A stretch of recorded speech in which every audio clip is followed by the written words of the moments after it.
essa primeira palestra, ela será uma palestra introdutória ao assunto do Sino de Dort.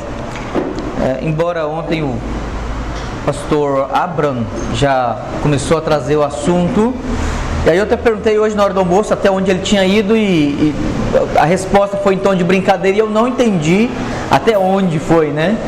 Então, o senhor? Até metade. Até metade, ok.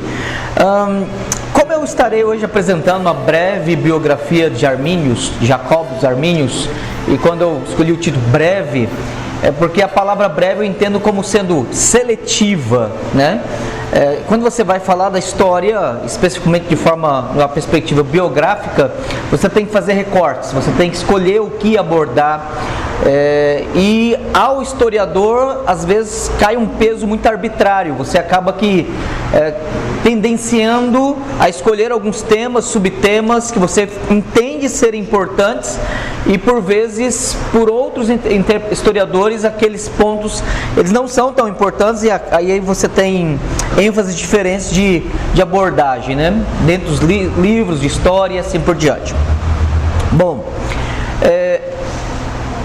nos últimos anos tem surgido no Brasil, para quem gosta de ler, para quem gosta de estudar, muita literatura pela editora Reflexões, que é uma editora arminiana, e preocupa-me porque ela não é somente arminiana, ela está se demonstrando também tendenciosamente ecumênica e também publicando literatura liberal. Tá? E quando eu falo liberal é gente que não crê na inspiração das escrituras, gente que crê e defende erros nas escrituras e mitos, lendas e assim por diante, né? Então o problema dessa editora, que é uma coisa boa, vamos dizer uma coisa boa, é que ela tem publicado material para que você possa ler Arminius a partir de fontes originais, ad fontes, e você possa ler a respeito de Arminius através de historiadores arminianos clássicos, tá? E não somente através de calvinistas. Então, quando você lê Arminius ou os arminianos a partir dos calvinistas, independentemente a nossa observação, a nossa leitura sempre é com senso crítico. E obviamente o senso crítico ele é necessário, mas como historiadores às vezes nós perdemos de não entender alguns dados e algumas ênfases que os nossos irmãos arminianos, e às vezes eu tenho dúvida se alguns são irmãos, né? Mas irmãos arminianos eles estão apresentando. Então permita-me apresentar algo que vai ser um resumo. A primeira parte dessa palestra hoje eu vou abordar de uma forma mais geral, e a segunda parte um pouco mais específica. Então, em geral, apresentando o contexto. Permita-me dizer o que eu vou usar aqui como recurso. Isso aqui é o meu projeto de mestrado, tá? Então, se alguém fala assim, pastor, eu gostaria de uma cópia dele. Bom, do jeito que está, eu poderia até ceder uma cópia para você. Mas eu não gostaria que você colocasse isso na internet. Eu acho que não daria para fazer isso também em formato digital. Me manda uma cópia PDF. Não, eu não vou te mandar uma cópia PDF, tá? Então eu posso deixar esse esboço com o pastor, tá? E se alguém falar assim, eu posso então tirar xerox, ok. Mas eu escaneio e digitalizo. Bom, aí você está querendo pecar com vontade mesmo, né? Aí eu vou deixar você pensar como arminiano e falar assim, olha, pecado não tem perdão, tá? Pelo menos não vai ter perdão da minha parte. Bom, mas você pode usar. O texto ele é bem mais detalhado do que obviamente eu vou conseguir fazer aqui. O texto ele tem atualmente 51 páginas. Ele tem uma primeira parte que é a parte histórica, e eu analiso o contexto histórico antecedente, o contexto histórico da controvérsia, e aí dentro da controvérsia eu analiso a controvérsia intelectual, a controvérsia confessional e a controvérsia político-social. Aí depois eu vou fazer um esboço do desenvolvimento e da estrutura do Sino de Dort, a situação após o Sínodo de Dort e a conclusão. E mais 8 anexos, dentre eles documentos da época, que eu traduzi, que estão disponíveis. Então, basicamente, esse é o meu texto, né, que eu posso ceder. Então, assim, talvez você ficou tentado e falou assim, agora eu tenho que... gostaria de ter uma cópia desse texto, né? Bom, nesse formato de tirar xerox é possível, mas não digitalizado por enquanto. Por uma questão muito simples, eu penso em futuramente, se Deus assim nos der essa alegria, publicar esse material. Óbvio que ele vai estender muito, vai crescer muito, tem muita coisa para ser lida. Deus tem me dado graça de obter um material e inclusive trabalhando como coordenador da biblioteca do JMC, Deus abriu algumas portas e alguns acessos que eu antes não tinha.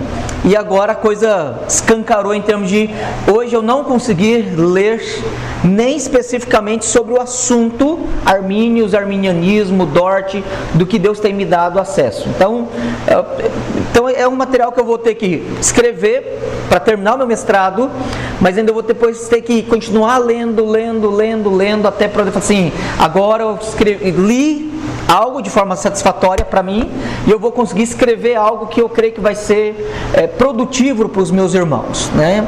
E assim por diante. Bom, vamos começar aqui.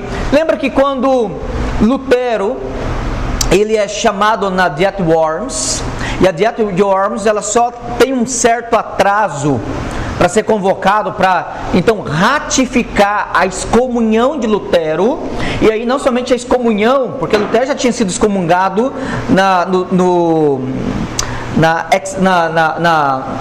Exsurge Domini, né, na bula Exsurge Domini, ali ele já tinha sido excomungado da Igreja Católica. E a pergunta é, se ele já estava excomungado da Igreja Católica, por que foi necessária uma outra dieta ainda para que pudesse Lutero ser julgado? O que ele estaria sendo julgado?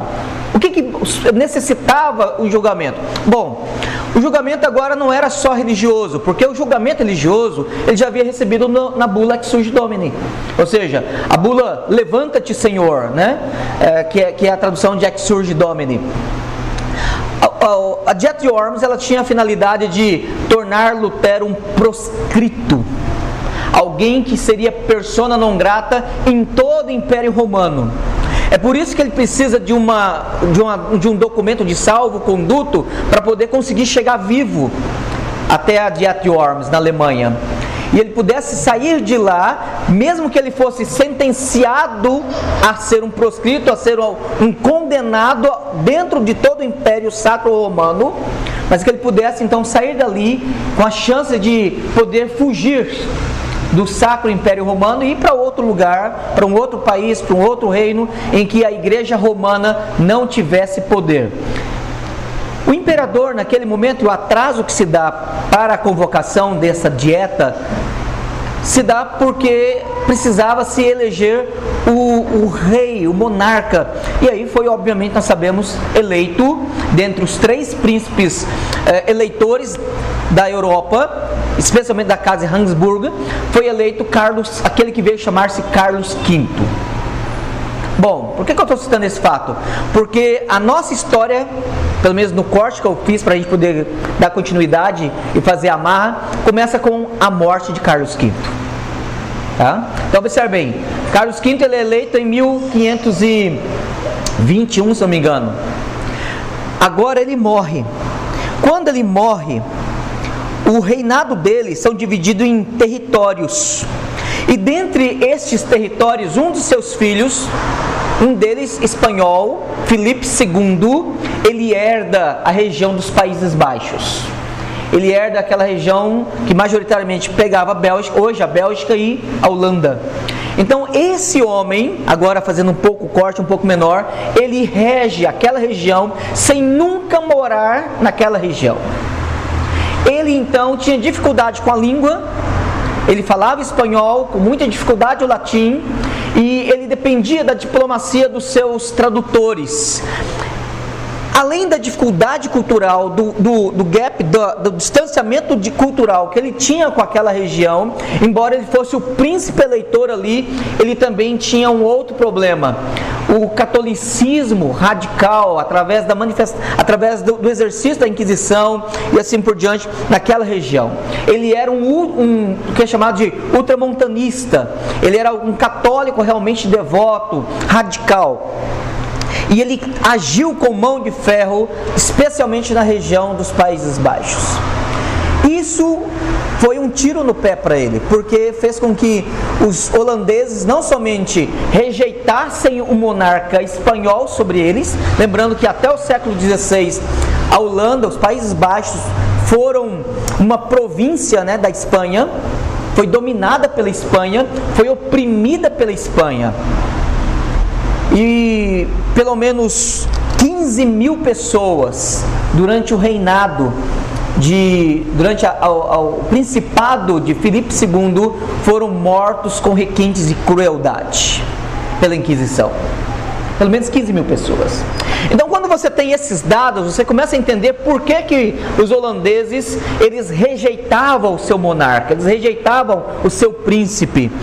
E por que então, um grupo chamado de Mendigos do Mar, que era a esquadra, né, que depois veio se tornar a Companhia das Índias posteriormente, esse grupo ele se tornou não somente um grupo que de início inclusive agiam até como piratas, né, saqueando navios espanhóis inclusive, ou no confronto de navios espanhóis, né, vamos usar uma mentalidade menos católica, porque para o católico tudo é invasão, porque tudo é deles, né?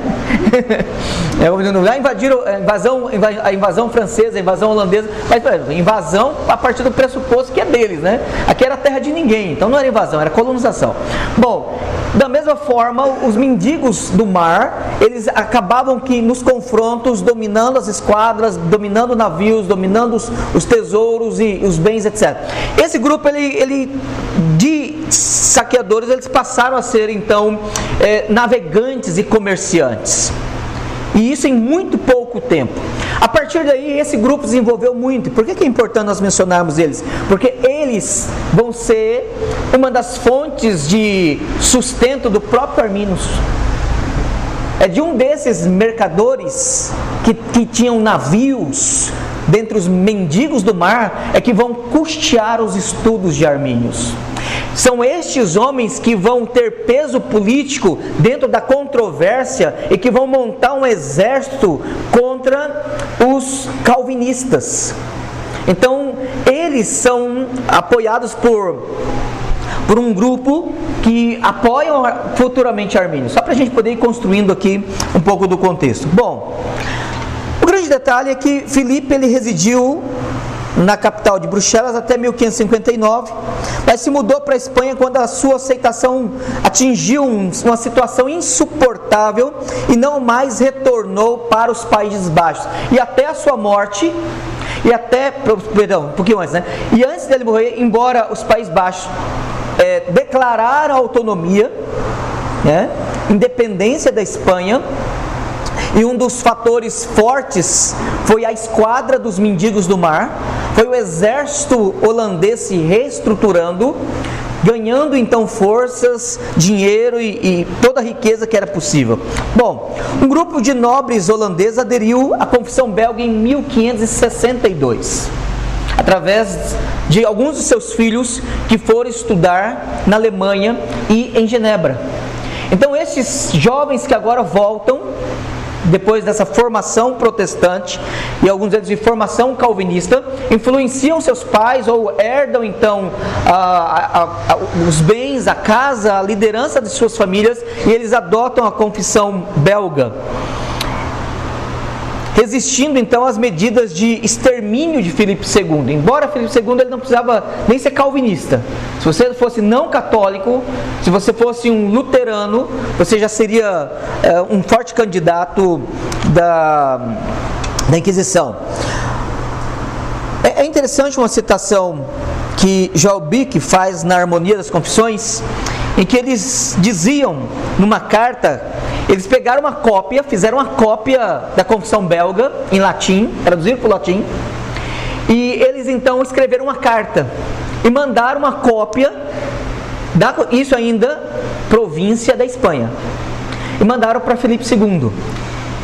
Dentro dessa carta havia a seguinte declaração: que eles ofereceriam as costas ao açoite, a língua à faca, a boca a mordaz e o corpo ao fogo, sabendo bem que aqueles que seguem a Cristo devem carregar a sua cruz e negar a si mesmos. Então eles estavam literalmente dizendo para o seu príncipe, dizendo: olha, o Senhor vai nos reinar, nós vamos pagar pesados impostos, nós poderemos ser presos, mas nós vamos ser protestantes. E aqui está o documento que é a nossa confissão de fé, a confissão belga, antes de passar pela revisão. Então, esse povo estava realmente determinado a agir. É interessante que, a partir da tradução de Petrus Dathenos para o holandês, em 1563, a confissão belga, então, e o catecismo de Heidelberg, eles começam a ser adotados por vários pastores, e as igrejas começam a se organizar a partir do modelo da igreja de Genebra.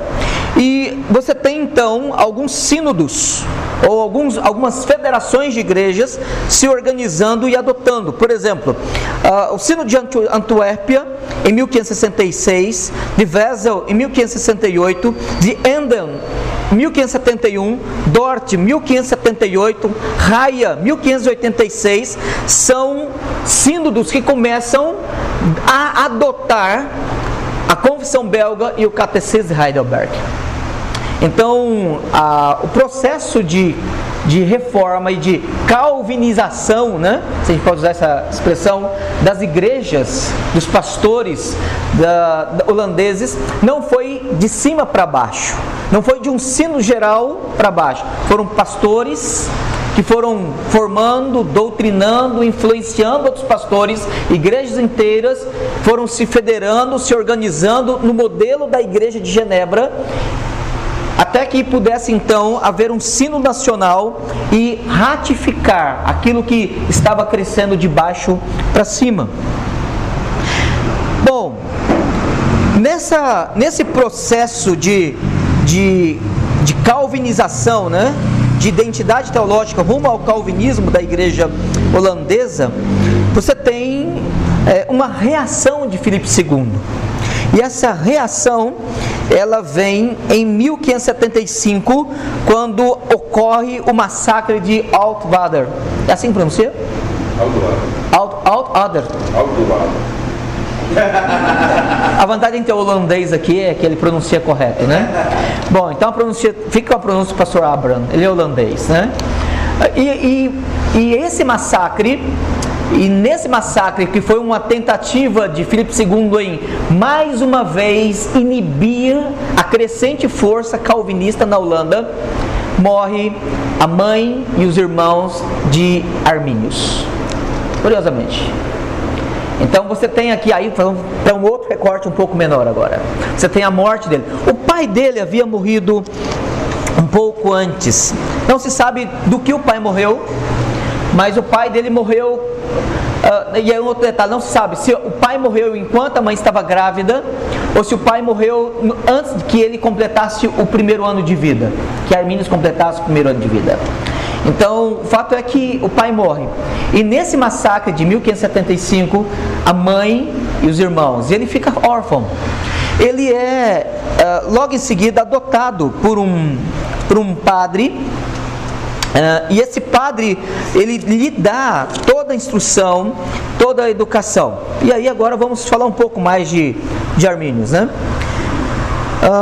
Ele nasce em 1559 e morreu, só para a gente lembrar, então nascimento e morte, nasce em 1559, a data exata não se sabe, não há registro, mas ele morre em 19 de outubro de 1609, um ano antes de começar todo o processo, que foi em 1610, contra os remonstrantes, ou seja, contra os seus discípulos. E que são chamados de remonstrantes porque eles entram com um documento de protesto. A palavra remonstrância significa protesto, né? Uma forma legal de protestar documentalmente contra uma decisão geral. E E ele ao morrer, então o processo começa a tomar outras proporções, que aí vou tentar trabalhar um pouquinho amanhã, embora amanhã a nossa palestra será sobre a controvérsia entre Francis Gomarus e Jacob Arminius. E aí como que a coisa vai até chegar em 1609. Tá? Então a gente vai trabalhar um pouco amanhã. Bom, após a morte da sua mãe e dos seus irmãos, ele é adotado, ele é cuidado por um padre chamado Theodorus Aemilius, né? Esse Theodorus Aemilius, ele é um cara que ele tem uma certa influência sobre Arminius, por questão muito simples. Ele exerce a formação educacional básica de Arminius. Então ele ensina a ler, a escrever, ele ensina matemática, ele ensina toda a formação. Arminius era uma criança nessa época. Então a figura de pai, a figura masculina, a figura não somente de um educador. E os arminianos, os historiadores arminianos, tanto Carl Bangs quanto Stephen Gunther, eles gostam de falar, ou eles se referem a Theodorus Aemilius como sendo um padre piedoso, um homem benquisto pela sociedade e de grande erudição. Então eles rasgam seda com o camarada, né? E olha só interessante como que esse cara, Stephen Gunther, ele diz assim: após a morte de seu pai, Armínio foi levado ao cuidado por um padre local chamado Teodoro Emílio, a versão já portuguesada, né? O único relato histórico desse cuidado é das memórias de um amigo íntimo de Armínio, Petrus Bertius, que provavelmente recordou aquilo que Armínio havia pessoalmente lhe relatado. Indubitavelmente, uma mescla de fato e ficção piedosa, digna de um tributo fúnebre de um prezado amigo, nós lemos. E aí, esse Petrus Bertius, ele diz assim, falando a respeito de Theodorus Aemilius: seu nome era Teodoro Emílio. Em razão de sua singular erudição e santidade, sua memória é até hoje estimada pelos vivos com grande veneração. Encontrando o jovem Armínio desprovido de pai, este excelente clérigo se incumbiu de sua educação. E assim que na tenra idade ele foi tido como capaz de receber os fundamentos do aprendizado, e ele instruiu cuidadosamente nos princípios da língua grega e latina, a sua mente foi imbuída com os princípios da religião e da virtude. Então você tem esse processo educacional inicial dado pelo Aemilius. Só que o grande detalhe é que esse processo educacional ele encerra em 1574, coincidindo quando Jacobus Arminius, por algum motivo, e aí não se sabe se Aemilius, tutor então de Arminius, já vendo que a sua saúde estava muito debilitada, resolve matricular Arminius numa escola chamada Escola São Jerônimo, uma escola ultramontanista, uma escola católica realmente, né? E ele faz isso, e naquele mesmo ano, na transição do ano, ele morre. Então por isso que eu falei, há uma coincidência, ou uma coincidência, realmente ele percebia a debilidade da sua saúde, o enfraquecimento da sua saúde devido à velhice que ele já se encontrava, né? Bom, qual a importância de Arminius estudar nessa escola?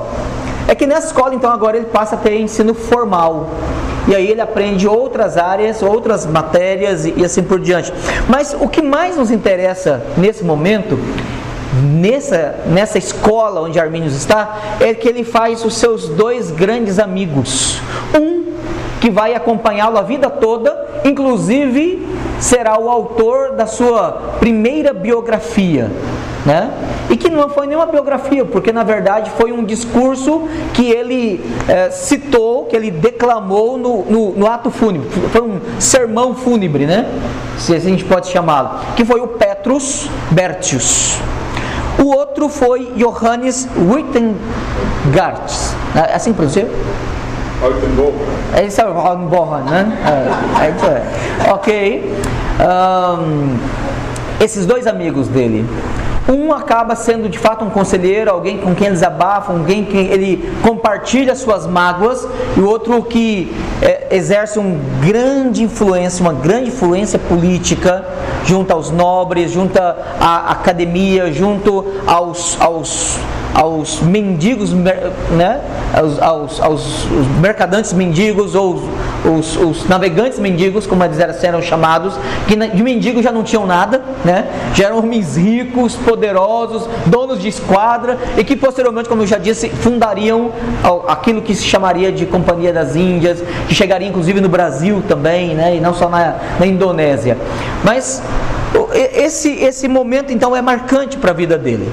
Outro detalhe é que a partir de 1575, com a morte de Aemilius, um parente, talvez não tão próximo, mas por parte de mãe, resolve patrocinar, ser um mantenedor de Arminius, percebendo a sua capacidade, a sua inteligência, a sua habilidade, a sua docilidade em termos de aprendizado. Um cara chamado Rudolf Snellian von Riegen. Não sei se é assim que pronuncia. Então, por favor, desconsidere a minha pronúncia do holandês. Depois eu vou ter que marcar uma aula de holandês com o pastor. Eu estudei alemão 10 meses, mas eu sei que holandês pronuncia um pouco diferente. Né? Bom, e esse Rodolfo, ele é quem vai fazer a captação de verba junto aos navegantes mendigos, junto ao Estado posteriormente, mesmo porque ele era um dos líderes, ele era um dos nobres na cidade de Leiden. Bom, deixa eu fazer um resumo a respeito dos estudos de Arminius, que isso aqui é interessante. Arminius foi um homem muito bem preparado, academicamente falando. Ele, como eu já disse, ele foi primeiramente treinado por Aemilius, mas logo em seguida, ele foi matriculado na escola de São Jerônimo, onde ele começou a ter uma educação formal. A partir dali, ele teve 2 momentos em Genebra. O primeiro momento, ele passou 7 meses em Genebra, entre janeiro e julho de 1582. De Genebra ele foi transferido, ou se mudou para Basileia, onde ele ficou pelo menos 15 meses lá, podendo ter chegado até 23 meses, há discordância entre historiadores.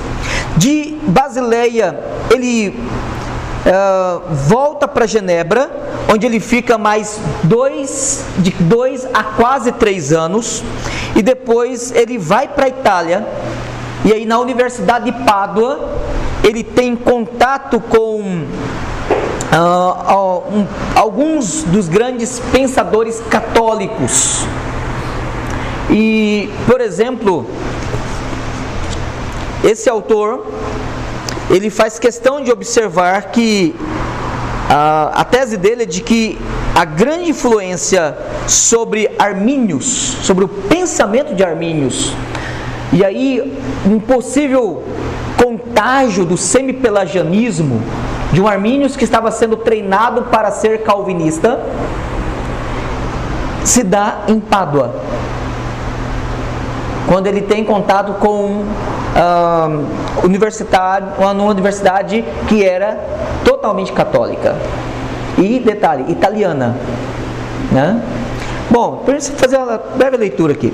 Seu retorno da Itália foi através de um retorno para Genebra. Quer dizer, ele da Itália volta para Genebra, mas agora aquele Armínio não era mais o Armínio que estava sendo treinado para ser um calvinista, né? Mas Armínio estava dando adeus à Suíça. F.J. Loss é da opinião, que é um pensador, né, um historiador, é da opinião de que o período na Itália foi um desastre. E ele também está convencido de que Arminius realmente já não era mais um verdadeiro calvinista. Quando assumiu o pastorado em Amsterdã, acerca disso há uma variedade de opiniões. Falando em termos genéricos, pode haver certa justificativa para o sentimento de Loss. Se for um verdadeiro calvinista, significava estar em total simpatia com o sistema predestinacionista extremo de Beza, Teodoro Beza, que foi o substituto de Calvino. Quando Armínio chegou a Amsterdã em outono de 1587, o que ele pôde ter trazido consigo como efeitos residuais dos seus anos em Genebra? As palavras de Karl Barnes são tentadoras. Karl Barnes é considerado o maior historiador, ou o melhor historiador até então, de Armínios. E a obra dele já está traduzida para o português, tá? Esse Karl Barnes, ele vai dizer o seguinte: mesmo durante a estada de Armínios em Genebra, havia alunos que discordavam do calvinismo rígido de Beza. Ruitenborger já foi mencionado. Havia também Johannes Albergius, Cornelis Rauhenburg e os calvinistas moderados. Eu achei estranho ele chamar de calvinista moderado, por exemplo, Francisco Június. Porque Francisco Június não era um calvinista moderado. Werner Helmicius, Jeremias Bastingius, Johannes Bessius, Tísius, Adrianus Lampaius, Johannes Poliander. Genebra continuou a produzir oponentes do calvinismo rígido após Armínio ter concluído seus estudos ali, incluindo Jacob de Graaf, Vestius, Adrian van der Miche, Theophilus Hickewart, Henricius Leo, Isaquius Damantius, e aí ele vai citando outros nomes, e ele diz que De Vries chamou Genebra de sementeira do calvinismo holandês. É também quase tão adequado chamá-la de sementeira do arminianismo holandês, né? De fato, então você tem armínios voltando, mas você tinha alunos holandeses, de origem holandesa, estudando em Genebra, mas que eram orientados a não concordarem com o sistema doutrinário ensinado ali. Interessante isso aqui, é muito interessante, para não dizer muito estranho, né? Bom, e aí nós estamos já está indo para o final, eu gostaria de, nessa terceira parte agora, levantar um ponto, fazendo um corte um pouco mais preciso, né? Que é, embora já começando a dar a resposta nesse último ponto que eu mexi, a pergunta é: como que Armínio se tornou Armínios? Né? Essa é a pergunta, inclusive, que é a boa parte da minha pesquisa. Bom, a minha conclusão ainda em construção, eu peço perdão para os irmãos, porque se essa palestra fosse daqui a um mês, eu poderia dizer algo um pouquinho mais sólido, né? Mas depois que estiver escrito, eu vou disponibilizar no ProQuest, aí os irmãos podem baixar em PDF a dissertação e divulgar, e etc, etc. E depois, quando sair o livro, por favor, compre do Jorge, tá? Ou do pastor Abra, não sei qual dos dois vai publicar, mas a gente depois resolve o assunto aí, né? Mas a minha conclusão é, em primeiro lugar, você tem algumas interpretações. Por exemplo, quando você pega historiadores arminianos falando sobre a construção do pensamento de Armínios, como que Armínios ele foi amadurecendo academicamente, eles vão dizer que Armínios ele nunca foi um calvinista, realmente. Ele nunca foi um calvinista. Inclusive, essa última declaração que eu li, de Gunther, ele te deixa bem claro de que Armínio foi para Genebra e que, além de Armínios, haviam outros estudantes que eram orientados a não concordarem com o calvinismo ensinado ali, especialmente o supralapsarianismo de Teodoro Beza, né? Então você tem esse detalhe. Segundo, observação que nós temos por parte deles, e aí calma que eu vou dizer o que eu concordo ou não, é que o próprio Armínios ele teve a sua primeira formação na infância por um padre católico. A sua primeira formação acadêmica formal, né, escolarizada, para dizer assim, ela foi também numa instituição católica ferrenha, a Escola São Jerônimo. Embora depois ele segue estudando e sendo patrocinado por escolas, mas quando ele vai estudar em Leiden, agora ele vai fazer a sua graduação numa graduação em artes, né, que seria com concentração em teologia. Naquele momento, Koelius, acho que é assim que pronuncia o nome do cara, que era o primeiro reitor da Universidade de Leiden, ele era um padre, ele era um monge, ele havia se convertido ao protestantismo, entre aspas, assume a reitoria, é o primeiro reitor da recém-organizada Universidade de Leiden. E esse cara, ao ser demitido, uma das primeiras coisas que ele faz é voltar para o catolicismo. E é curioso porque os historiadores arminianos chamam ele de evangélico moderado, enquanto ele era protestante e reitor da Universidade de Leiden. E foi durante esse período que Arminius estuda ali. Então a sua graduação não foi uma graduação por calvinistas ortodoxos. Não eram os mesmos pastores, não eram os mesmos teólogos que estavam lutando nos seus sínodos pela calvinização das igrejas. Esse é um detalhe.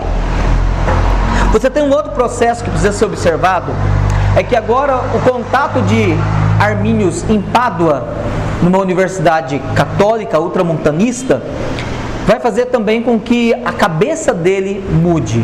Só que aí, o que em geral sempre é citado é o conflito que ele tem com Dick Cornhardt, né? Olha, porque Arminius ele foi designado, né, para debater com um cara chamado Dick Cornhardt, e a partir desse debate ele foi abalado e passou a repensar e ele virou o que ele é hoje. Bom, na verdade, o meu entendimento do assunto é: todo problema já vem estruturalmente. Ele foi treinado a partir de um certo momento, e talvez o único momento em que ele foi treinado para ser um verdadeiro calvinista foi quando ele esteve em Genebra. Esse foi o único momento. Agora, o fato é, quando ele assume o pastorado da igreja, a reitoria da Universidade de Leiden, ele jurou, porque naquele momento o juramento de subscrição já era uma decisão da Igreja Nacional, de subscrever os documentos, e ele disse que ele concordava. E inclusive eu tenho um modelo eu fiz questão de, eu achei traduzir um modelo de subscrição antes do modelo do Sino de Dort.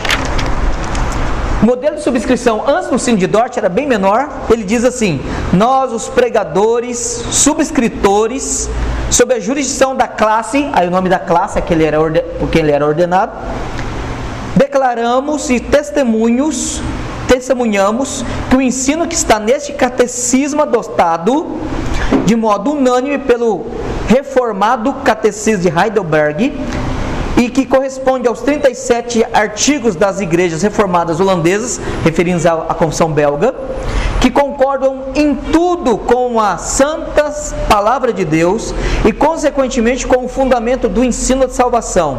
Prometemos preservar este ensino pela graça de Deus e abertamente rejeitar todos os ensinos que são contrários ou se opõem a ele, e que com toda diligência e fidelidade, de acordo com a nossa capacidade, nos firmamos contra eles, bem como afirmamos o mesmo com nossas assinaturas.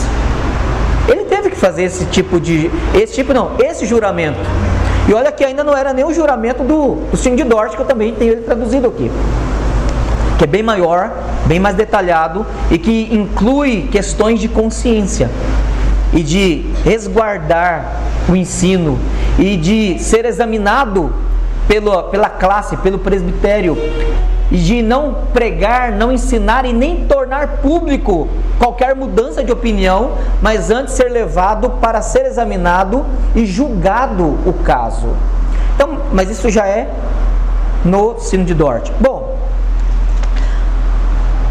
embora de fato Arminius, e aí eu trabalho com alguns pontos. Primeiro, de fato, Arminius ele recebe Os arminianos eles vão dizer assim, o que Arminius era? Eles vão dizer, Arminius não era calvinista, ele nunca foi calvinista, logo, ele não traiu a igreja, ele não agiu de má fé, só que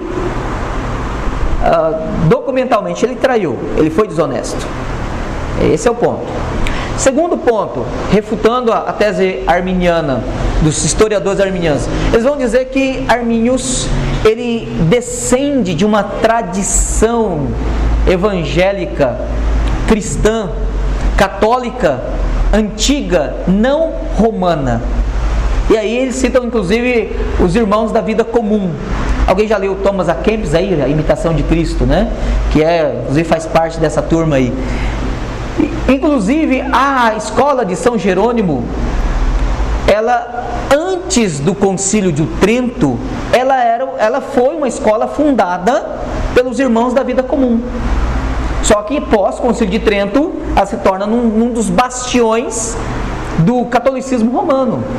Então não dá para você dizer que uma escola que teve origem num catolicismo mais amplo, mais lato, e que agora pós Concílio de Trento torna-se então referencial do catolicismo na Holanda, inclusive sob a rege, sobre o comando, sobre decisões de Filipe II, que essa escola continuaria neutra ou descomprometida com a ortodoxia papista, a ortodoxia romana. Então, e ele estudou lá durante esse período.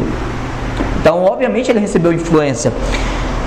Mas o outro ponto que eu quero levantar aos irmãos era que quando ele é ordenado em 27 de agosto de 1588, como eu disse, ele faz esse juramento de concordar com a Confissão Belga, de concordar com o Catecismo de Heidelberg, de reconhecer neles o ensino da Palavra de Deus. Só que um outro detalhe, no mesmo ano, ele é ordenado em 27 de agosto, no dia 6 de novembro de 1588, no mesmo ano, menos de 4 meses depois de ordenado, ele começa as suas preleções no livro de Romanos. E quando ele chega no capítulo 6, 7, ele nega alguns aspectos do pecado original. Ele não nega o pecado original, ele nega alguns aspectos do pecado original. Ele é acusado de ensinar perfeccionismo, inclusive nas obras dele ele faz essa declaração que é possível obedecer a lei a ponto de não pecar mais, tá? E ele começa a afirmar uma capacidade de cooperar com a graça, o que posteriormente seria chamado de graça preveniente.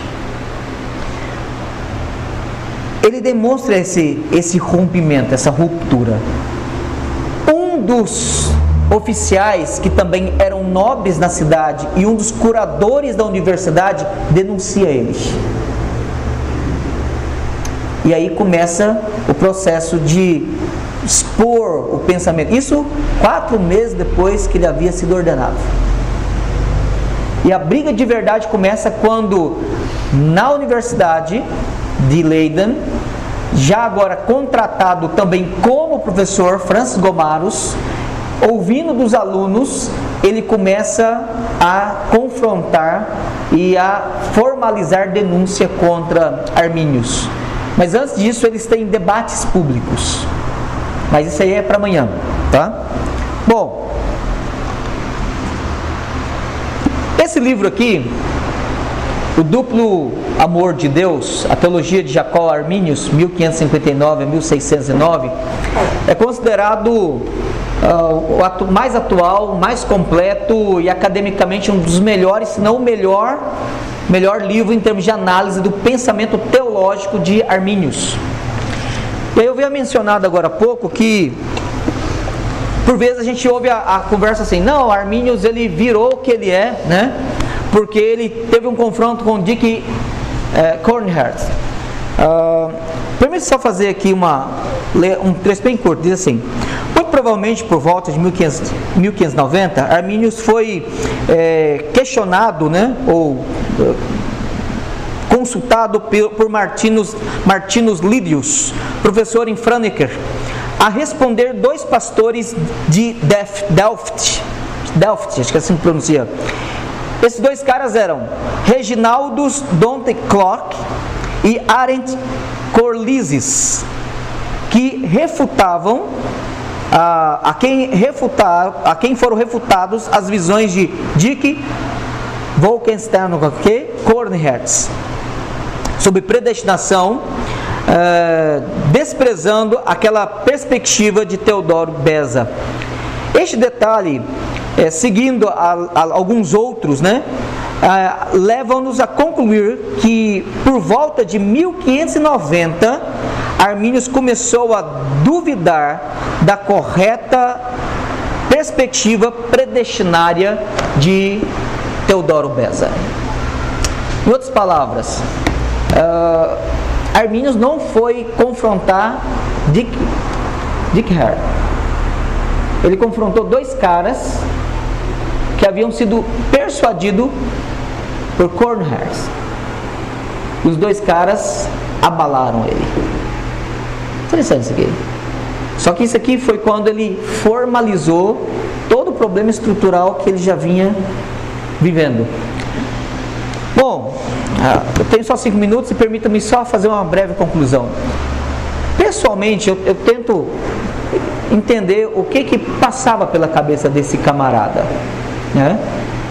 obviamente nós discordamos da teologia dele, embora ele morreu pastor reformado, pelo menos institucionalmente, boa parte da sua teologia era uma teologia reformada, a teologia do pacto, a sua eclesiologia e vários pontos se mantiveram dentro dos padrões reformados, o meu maior medo é que talvez Arminius é muito mais reformado do que muito pastor da IPB hoje,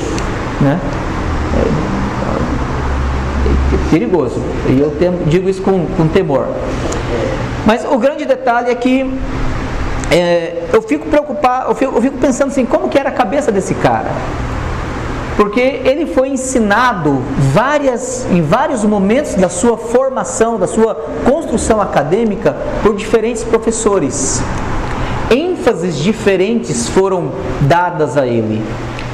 Ele estava sendo construído e ele estava se construindo em termos de pessoa, em termos de conhecimento, em termos de identidade, isso é verdade. Mas é curioso que na pintura do seu retrato, né, que é essa pintura aqui, há um documento na sua mão em que diz que uma consciência tranquila é o paraíso. Esse era o lema pessoal dele, né? Enquanto que Calvino, um coração pronto e sincero eu disponho a ti, Senhor, né? E tudo para a glória de Deus. O lema de Arminius é: uma consciência tranquila é um paraíso. Isso nos leva a pensar que ele era um homem que vivia conflitos. E que, embora ele fechou já na fase madura, já como reitor de uma universidade, professor professor de teologia dogmática, pastor da Grandsmünster, né, da catedral principal da cidade, ele fechou para o lado errado. Ele concluiu, ele se direcionou para o lado errado. Mas era um homem que vivia conflito. O conflito de ter que submeter uma denominação a uma igreja estatal que não era aquilo que ele queria. Tanto é que nesse livro, Sentimentos, Declaração dos Sentimentos, que também está nas obras dele, a parte final, a última parte da obra, ele vai levantar um debate, o questionamento da validade e da autoridade do catecismo de Heidelberg e da Confissão de Belga, que é resultado dos seus debates pessoais. Então você tem um homem que ele tinha crises pessoais, e talvez esse lema dele em dizer que uma consciência tranquila é um paraíso, porque de fato alguém que vive entre dois senhores, alguém que cocheia entre dois senhores, alguém que tem que prestar conta a autoridades e pensamentos e posturas, e que tem que ao mesmo tempo manter uma reputação, mesmo não crendo, mesmo não concordando, é um inferno. Porque primeiramente é uma crise de consciência. E é lamentável, né? Porque era um homem muito inteligente, um homem que teve grandes privilégios na sua vida, em termos de formação acadêmica, um homem que foi escolhido, né, pelo Estado, foi escolhido por um parente próximo, parente da sua mãe, para poder financiá-lo, um homem que teve o privilégio de poucos na época de estudar na Academia de Genebra, inclusive durante 2 períodos distintos, um homem que tornou-se reitor de uma universidade em ascensão, pastor principal da Grandmünster, da sua cidade, um homem que gozava do respaldo e do amparo da liderança política local, ao ponto de quase criar uma guerra civil por causa das suas opiniões pessoais, mas era um homem que sabia que uma consciência tranquila é um paraíso. Só que, na verdade, o paraíso que ele encontrou em conformar-se com o semi-pelagianismo modificado por ele, na verdade tornou-se um inferno para muita gente, né? Negando a graça irresistível, a soberania de Deus, a suficiência de Cristo e a glória do Evangelho. Amanhã nós veremos sobre o conflito dele com Francis Gomaros, né? Aí, para quem gosta de UFC, a gente vai poder tratar um pouco mais do assunto. Deixa eu só apresentar aqui. Quando eu comecei a pesquisa nesse meu texto, os 4 livros que eu trouxe aqui não estavam em português ainda. E então, para quem quer estudar armínios ou remonstrantes, a partir deles, você tem pelo menos 3 livros hoje em português. Um é desse Gerald McCullough, A Fé e a Liberdade do Homem, a influência teológica de Jacó Arminius. Isso aqui foi uma conferência realizada na década de 60 por um grupo de remonstrantes e arminianos que estavam estudando o arminianismo clássico. Eu trouxe ele também. E é um livro que foi publicado a partir daquelas palestras. O ruim desse livro é que ele traz várias imprecisões históricas, tá? Ele tem várias imprecisões históricas. Ele não é o melhor livro, não é a melhor referência para você começar lendo Arminius, tá? Inclusive, eu acho que os outros capítulos são melhores do que o capítulo que trata de Arminius. Inclusive, por exemplo, quando ele menciona